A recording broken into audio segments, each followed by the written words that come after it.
Dropshipping in 2025 is 100% not worth it. I don't care what anybody tells you. And if anybody out there tells you it does, just go ahead and ask them one question. What's your dropshipping store, bro? Let me see it. Just ask them that question and see what that guru will tell you and see if they're willing to tell you their product.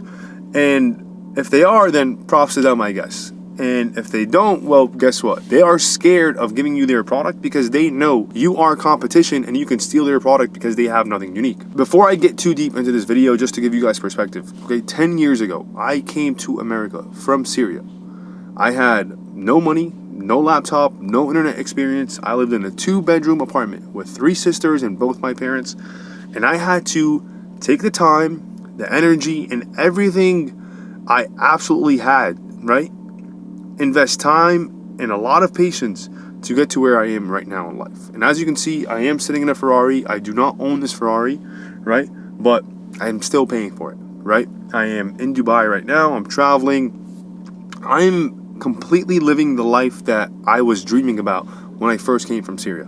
And if you want to get to where you want to get to, whatever your goals are, then listen to this video because it will help you.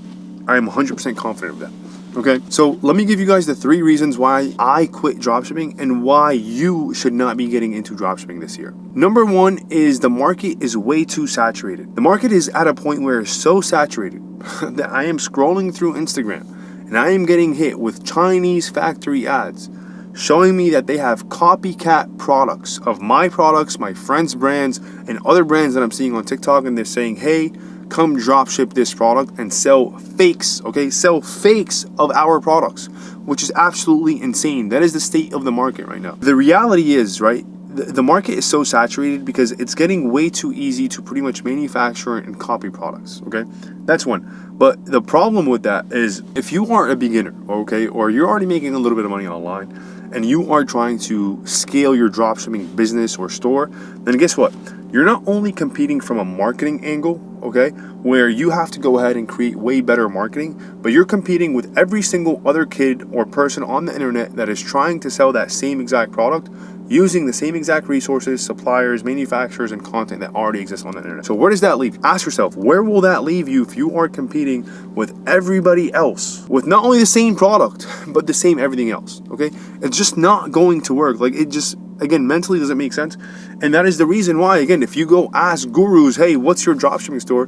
They know they are not going to tell you their store or link you their store because they know you could actually go ahead and rip their product from a supplier on China by doing a 3-minute search, rip their store by using AI, right? And rip their content. So they will never reveal their product to you because they are scared of the competition, okay? And that is not the type of person that you want to teach you how to make money selling products online. You want to learn from people who have brands out there and have built something unique and have a system around how they can actually go ahead and build it.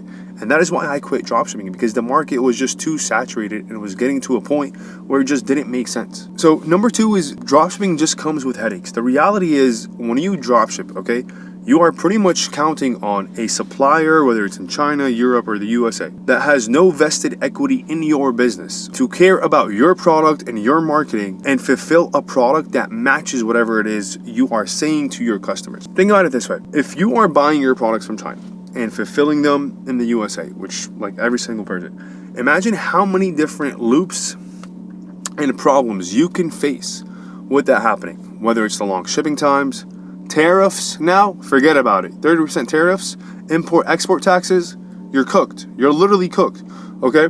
Quality assurance, you have no way to check the quality of the product that's being shipped. I mean, these people in China will literally change the color, change the ingredients, change the packaging material, and they won't even tell you. They won't even tell you because they know you will never see your product. And by the time you see it from 1 out of 100 or 1,000 customers that complain, guess what? It's already too late. You already damaged your customer reputation if you even had any in the first place. So dropshipping is just going to come with a lot of problems that having an actual micro brand will solve, because you will have specific systems and processes in place to make sure that your supplier is not going to fuck you, and also make sure that your supplier or manufacturer has vested interest in the business that you are building. So as you grow, and they make money, and it's a win-win relationship. In dropshipping, it is not a win-win relationship.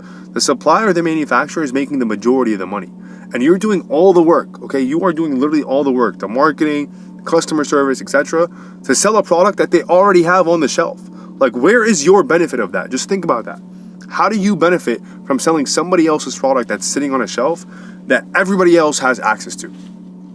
You just don't. So it just doesn't make sense, okay? And again, I am telling you this from experience. Like, you do not want to be in that situation, and you do not want to waste your time, energy, and money doing that, because it's not going to lead you to the result that you're looking for. What you actually want to do is you want to learn from these brands that, like this year, Bloom Inc., for example, I believe, Bloom Health, Bloom Wellness, they sold for $1 billion, okay?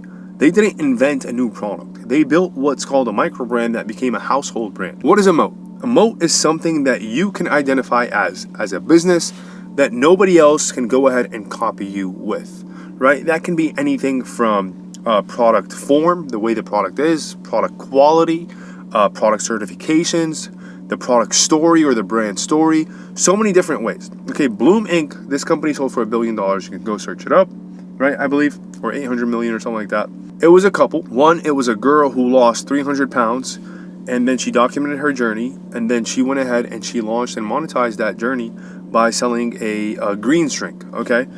And that greens drink turned out to be a big product. They focus on a specific customer, which was women. They focus on a specific marketing strategy, etc., etc., etc. So what I'm trying to say here is, again, when you go ahead and put yourself in a position of dropshipping, you will never get to a point where you can actually build longevity in a product, and you can never actually build a unique moat around your product out the gate, because you're just trying to make quick money. It's like going to school with Twix and Snickers and Kit Kats and counting on impulse decisions from other students or other people in high school or school to buy your product because they forgot to hit Stop and Shop or the grocery store next to their house. Like, that is what dropshipping is at its core, right? It's literally just counting on impulse decisions from impulse people to buy your product. There's just not a lot of room to grow in a market like that, right?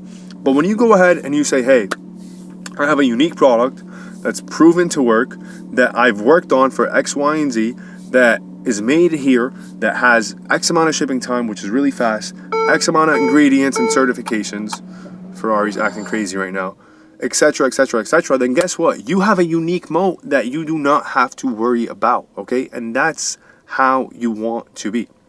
And that's going to lead me to number 3, which is like, again, if you start dropshipping, it's just not worth it. Like, if I can go back in time, I would save 2 years and I would start building a micro brand from day one, right?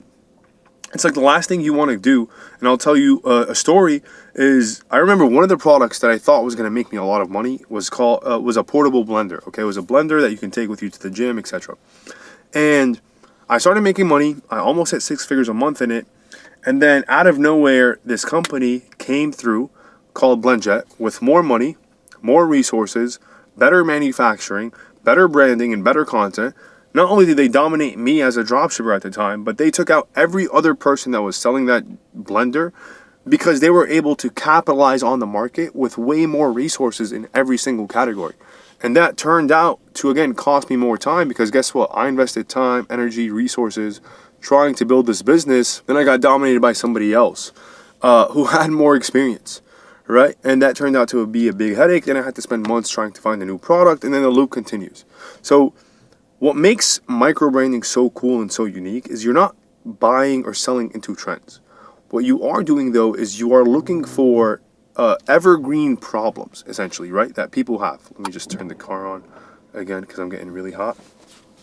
But what you're trying to do, right, is you are trying to find problems, fat loss, confidence, hair, baldness, health, skin problems, right? You are trying to find a specific problem in a person, and then you are going to create or position a product and a solution that already exists on the market to solve that problem forever, right? So you're not capitalizing on a small trend like dropshipping, you're capitalizing on a longevity problem that you can solve forever in different types, ways, and forms. And that's how you want to approach this e-commerce game, okay? You want to find those products that are going to solve problems that exist forever. And I'm not talking about a small problem. I'm talking about a problem that deeply connects into human psychology, right? And we'll talk about this in a different video. But if you can find those problems, which they're really easy, and I just listed them, and build a product that has a story, or that you can make a story around, then you will make so much more money micro branding than you are right now dropshipping, or that you would. So that's my rant. Hopefully you guys enjoy this video. Drop a like, comment, share, whatever it is, if you got any value out of it, and let me know what else you guys want me to talk about. But again, remember, please do yourself a favor. Do not do dropshipping in 2025. Peace out. Love you guys.